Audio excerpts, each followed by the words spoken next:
Hey guys, Lisa Ann here. I'm at Boom Lab Fitness. This is my workspace that Daniela, the owner of Boom Lab, created for us, and I absolutely love it. I've never really had like a desk before, so I like having that. Today I want to talk about the impact of recognizing when we meet our goals. That is a really important subject because so many people, excuse me, I have a frog in my throat. So many people that I have worked with, they get fixated on the fact that they may not be losing weight, but they're actually losing body fat and gaining muscle. And this is really important because when we can especially as women, this is especially targeted towards women. As women, when we can detach from what the scale says and really focus on like what is our physique becoming, that's when we're gonna start to see results. So for instance, I have a client last week and she gained about 4 or 5 pounds of muscle of weight, and it ended up being muscle, right? And she could have got inside her head and totally sabotaged all of her results, focusing on that weight gain. But in reality, she was replacing body fat with muscle because her body fat went down. So her weight did not change, but her body fat went down and her muscle mass went up. And that's really the happy spot that we want to be for men or women. I think that especially for women, we've been raised at a very young age to, focus on eating less, weighing less, don't speak up, that type of entrainment. And it's really important for us to recognize that it's bullshit. So, the next time that you are really focusing hard on this lifestyle change, getting in shape, and you think to yourself like, wow, like why am I gaining weight? You can totally manifest and sabotage yourself just by, not focusing on the blessing.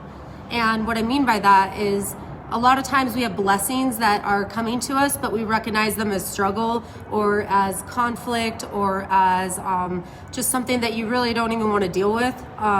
That's when we can really take it by the reins and say, no, I'm going to focus on my progress. I'm going to look at these graphs. I'm going to look at the results, and I'm going to really take that in, because you could do so many things to improve your life, but if you can't find the blessing and see the positive benefit from what you're doing, then I'm sorry, but what's the purpose? It's up to you to focus on the beauty of your dreams. Nobody else is going to do that for you. Nobody's going to believe in your dreams as much as you do. And that is a profound lesson, even for myself, because, I'm not a perfect person. I've never, really been the easiest on myself. I always have been someone who's kind of a hypercritical person.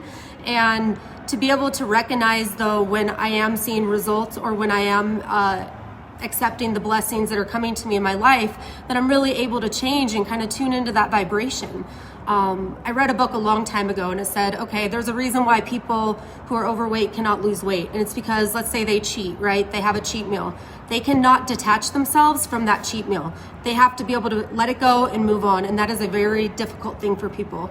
And so to be able to actually transform and change yourself, you have to be able to really embody what it is you want to be, right? So if you want to be a billionaire, you can't talk about how you're broke. If you want to be fit, you can't talk about how you're fat. And I know that a lot of what we're taught from a young age is actually patterning that we've been passed down from our families. Sorry to all the baby boomers out there, but you really had a lot of misinformation about fitness and health. And I'm a millennial, so the things I was taught from my baby boomer parents was not exactly health oriented. I always watched my mom be on a diet. I always saw people looking for the quick fix. And the truth is, there isn't a quick fix. It takes time, it takes patience, and it takes positive self-talk. You have to see yourself as what you want to be in order to achieve it. Thought manifests reality. And so you can literally move mountains with that attitude. But even if you are seeing results and you constantly sabotage it with your own thought process, it's really not going to get you to where you want to go, because you're not recognizing those blessings and you're not recognizing that it's happening. So you know, I say this because I work with a lot of different people. I work with people that are super like, oh my gosh, I'm so proud of myself, I'm so excited. And I've also worked with people who really, no matter how much they succeed, it's never enough. I've been that person, so I can recognize it. And I think once you are able to tap into, okay, I love myself. I'm definitely feeling like I love myself enough to do these things. Then, you know, I think that's where the magic happens. At least it has in my life. And I really, really hope that if you are watching this, if you've ever been someone who has had those self-defeating beliefs, those self-defeating thoughts, you have to remember you are not your body. So if you can really shift your mental focus to what it is you want to achieve, your body will show you how to get there. Your brain will show you. The reticular activation system is in the brain. It's like if you're sliding on ice and you're like, I don't want to hit that tree, I don't want to hit that tree. Well, you're going to hit that tree because that's what you're focused on. And so I am a stickler for measuring results, but I think it's important because it gives you positive feedback and affirmations to know that you are succeeding, you are pushing towards your goals. So with that, I want to give a big shout out to my client today. I'm not going to say her name because I know she'll get mad if I do, but she lost about 17 pounds of weight. She's worked with me for about 2 years. She lost 17 pounds and she's gained, I believe, 25 pounds of muscle over those 2 years. Her body fat went from 32% to 18%. And even today, before we did body fat, she was like, oh my God, I don't want to do this. I was so bad this week. And I was like, just relax. You're going to be okay. Okay. And so then we did it and it went down and it's the lowest that it's ever been. And she feels great. She looks great, but it didn't happen overnight. It took about 2 years to achieve that. And we did it all natural, no fat burners, nothing like that. And I'm really proud of her because she's very strong-willed, so you know it took a while to break through those barriers, but we did it.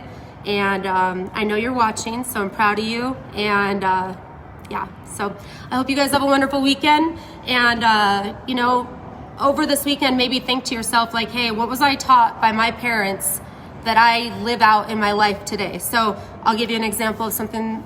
Growing up, my dad, he was raised he was born during the Great Depression.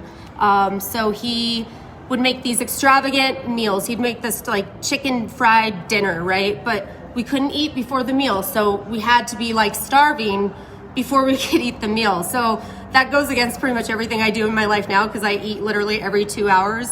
But it's recognizing like, wow, that sense of lack from what he was raised with. It's like the meal is the big, like, it's the grand meal, so you can't eat before it, you know. And I've even had people talk about, you know, their experiences with like parents that taught them you better eat everything on your plate and they're full, so it teaches them to like overeat when in reality you should really be listening to your body. So when you feel full, you're like, okay, I think I've had enough. But you know, try to think of those patternings that you've been taught that you may not even be aware of. You know, like, was food love for you? Is that what you were taught, that food is love? Like, if they love you, they're going to take you out to dinner. They're going to bring you a Snickers and a Starbucks after school. Like, those things are deep patterns inside our psyches, and it's really up to us to recognize them and heal them where necessary. And it takes time, and it's not exactly pleasant. So. But I will say, if you are willing to work through those things, there's a lot more self-love and acceptance on the other side of it. And yeah, so I hope you guys have a great weekend. Stay safe. I'll talk to you soon. Bye.